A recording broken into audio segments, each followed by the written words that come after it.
महाकवि कालिदास का हंता स्वयं माँ सरस्वती ने किस प्रकार तोड़ा था। एक बार महाकवि कालिदास एक नगर से दूसरी नगर की ओर जा रहे थे, तभी उनको तेज धूप के कारण बहुत ही तेज प्यास लगी। तुरंत भागते हुए कुएं के पास पहुंचे, जहाँ पर एक वृद्ध महिला थी। जब कालिदास ने उस वृद्ध महिला से पानी मांगा तो उन्होंने देने से मना कर दिया और कहा कि मैं अनजान लोगों को पानी नहीं देती हूँ, पहले तुम मुझे अपना परिचय बताओ। तब कालिदास ने कहा कि मैं एक पथिक हूँ, कृपया करके मुझे पानी पिला दे। तब वह वृद्ध महिला बोली, तुम पथिक कैसे हो सकते हो? पथिक तो दो ही है, सूर्य और चंद्रमा, जो तभी किसी के लिए रुकते नहीं है, हमेशा चलते रहते हैं। तब कालिदास ने कहा कि मैं मेहमान हूँ। वह वृद्ध महिला बोली, तुम मेहमान नहीं हो सकते, इस संसार में दो ही मेहमान है, पहला यौवन और दूसरा धन। इन्हें आने जाने में समय नहीं लगता, तुम सत्य सत्य बताओ कि तुम कौन हो। तब कालिदास ने हताश होकर कहा कि मैं सहनशील हूँ।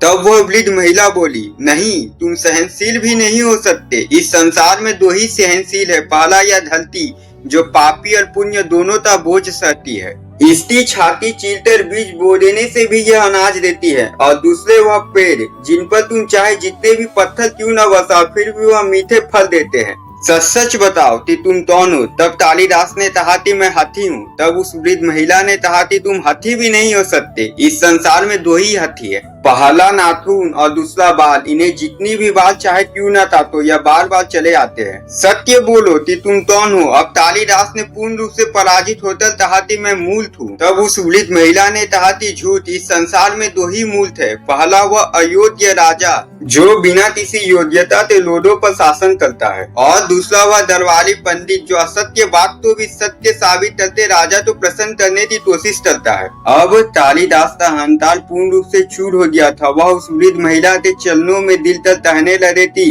अब मुझे जल की नहीं ज्ञान की आवश्यकता है। तब उस वृद्ध महिला के रूप से माँ सरस्वती प्रकट हुई। उनके प्रकट होने मात्र से पूरा वातावरण शुद्ध हो गया। कालिदास, ज्ञान का उद्देश्य है लोगों का कल्याण करना, ना कि अहंकार करना। तुमने अपने ज्ञान तो अपने अभिमान का वस्त्र बना लिया था। मेरा अहंकार दूर करने के लिए ही मुझे यह रूप लेना पड़ा। कालिदास से नेत्रों से पश्चाताप के आंसू झलक आए और उन्होंने माँ सरस्वती से क्षमा मांगी। माँ सरस्वती उन्हें क्षमा करते अंतर ध्यान हो गई।